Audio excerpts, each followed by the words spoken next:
एक अच्छी किताब मनुष्य का पूरा जीवन बदलने में सक्षम होती है। आइए सुनते हैं अनुपमा का प्रेम भाग 1। 11 वर्ष की आयु से ही अनुपमा उपन्यास पढ़ पढ़कर मस्तिष्क को एकदम बिगाड़ बैठी थी। वह समझती थी मनुष्य के हृदय में जितना प्रेम, जितनी माधुरी, जितनी शोभा, जितना सौंदर्य, जितनी तृष्णा है, सब छानबीन कर साफ कर उसने अपने मस्तिष्क के भीतर जमा कर रखी है। मनुष्य स्वभाव, मनुष्य चरित्र उसका नख दर्पण हो गया है। संसार में उसके लिए सीखने योग्य वस्तु और कोई नहीं है। सब कुछ जान चुकी है, सब कुछ सीख चुकी है।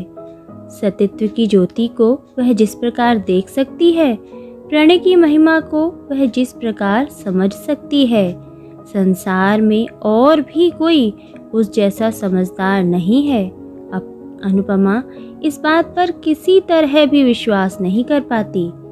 अनु ने सोचा वह एक माधवी लता है जिसमें मंजरियां आ रही हैं। इस अवस्था में किसी शाखा की सहायता लिए बिना उसकी मंजरियां किसी भी तरह प्रफुल्लित होकर विकसित नहीं हो सकती।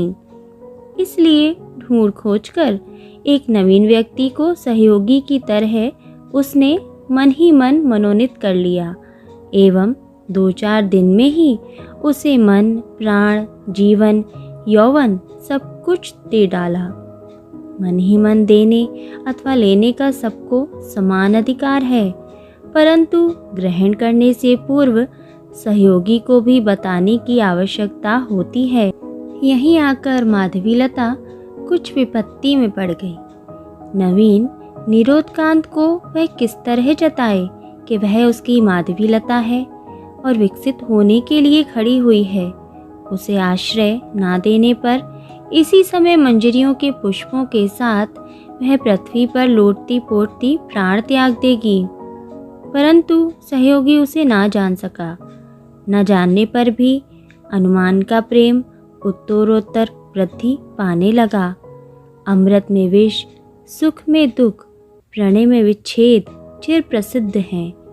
2-4 दिन में ही अनुपमा विरह व्यथा से जर्जर शरीर होकर मन ही मन बोली, स्वामी तुम मुझे ग्रहण करो या ना करो, बदले में मुझे प्यार दो या ना दो, मैं तुम्हारी चिरदासी हूँ।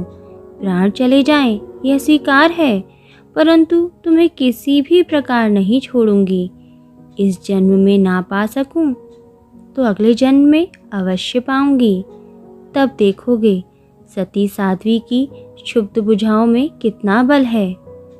अनुपमा बड़े आदमी की लड़की है। घर से संलग्न बगीचा भी है, मनोरम सरोवर भी है, जहाँ चांद भी उठता है, कमल भी खिलते हैं, कोयल भी गीत गाती है और भौरे भी गुंजारते हैं। यहाँ पर वह घूमती फिरती विरह व्यथा का अनुभव करने लगी।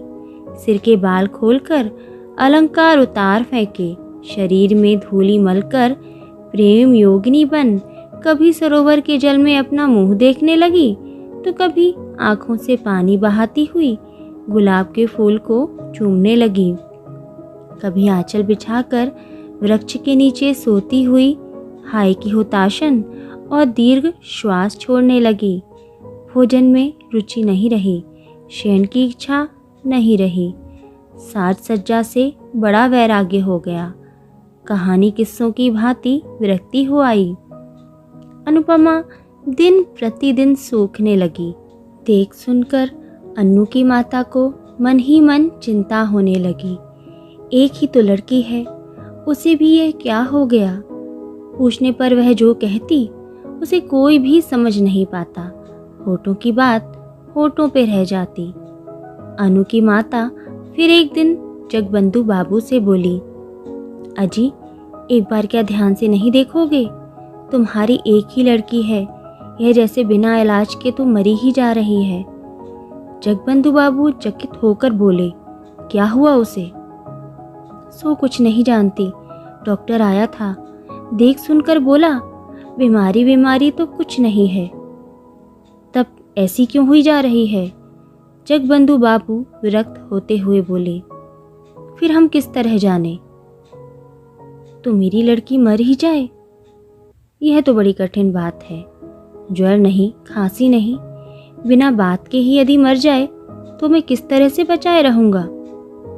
गृहिणी सूखे मुंह से बड़ी बहू के पास लौटकर बोली, बहू, मेरी अनु इस तरह से क्यों घूमती रहती है? किस तरह जानूं माँ? तुमसे क्या कुछ भी नहीं कहती? कुछ नहीं। गृहिणी प्रायः रो पड़ी। तब क्या होगा? बिना खाए पिए, बिना सोए इस तरह सारे दिन बगीचे में कितने दिन घूमती फिरती रहेगी और कितने दिन बचेगी? तुम लोग उसे किसी तरह समझाओ, नहीं तो मैं बगीचे के तालाब में किसी दिन डूब मरूंगी। बड़ी बहू कुछ देर सोचकर चिंतित होती हुई बोली, देख सुनकर कहीं विवाह कर दो। गृहस्थी का बोझ पड़ने पर अपने आप सब ठीक हो जाएगा। हाँ हाँ, ठीक बात है, तो आज ही यह बात मैं पति को बताऊंगी। पति यह बात सुनकर थोड़ा हंसते हुए बोले, कलीकाल है, कर दो ब्याह, करके ही देखो, यदि ठीक हो जाए। दूसरे दिन घटक आया। अनुपमा बड़े आदमियों की लड़की है, उस पर सुंदरी भी है, वर के लिए चिंता नहीं करनी पड़ी। 1 सप्ताह के भीतर ही घटक महाराज ने वर निश्चित करके जगबंधु बाबू को समाचार दिया। पति ने यह बात पत्नी को बताई, पत्नी ने बड़ी बहू को बताई, क्रमशः अनुपमा ने भी सुनी। 2-1 दिन बाद एक दिन सब दोपहर के समय मिलकर अनुपमा के विवाह की बातें कर रहे थे। इसी समय वह खुले बाल, अस्त व्यस्त वस्त्र किए, एक सूखे गुलाब के फूल को हाथ में लिए चित्र की भांति आ खड़ी हुई। अनु की माता कन्या को देखकर तनिक हंसती हुई बोली, ब्याह हो जाने पर यह सब कहीं अन्यत्र चला जाएगा, 2-1 लड़का लड़की होने पर तो कोई बात ही नहीं। अनुपमा चित्र लिखित की भांति सब बातें सुनने लगी। बहू ने फिर कहा, माँ, नंदानी के विवाह का दिन कब निश्चित हुआ है?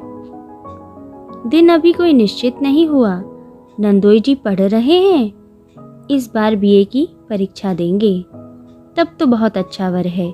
इसके बाद थोड़ा हंसकर मजाक करती हुई बोली, परंतु देखने में खूब अच्छा ना हुआ तो हमारी ननद जी को पसंद नहीं आएगा। क्यों पसंद नहीं आएगा? मेरा जमाई तो देखने में खूब अच्छा है। इस बार अनुपमा ने कुछ गर्दन घुमाई, थोड़ा सा हिलकर पाँव के नख से मिट्टी खोदने की भांति लंगड़ाती लंगड़ाती बोली, विवाह में नहीं करूँगी। माँ ने अच्छी तरह ना सुन पाने के कारण पूछा, क्या है बेटी? बड़ी बहू ने अनुपमा की बात सुन ली थी, खूब जोर से हंसते हुए बोली, ननद जी कहती हैं वे कभी विवाह नहीं करेंगी। विवाह नहीं करेगी? नहीं, ना करे।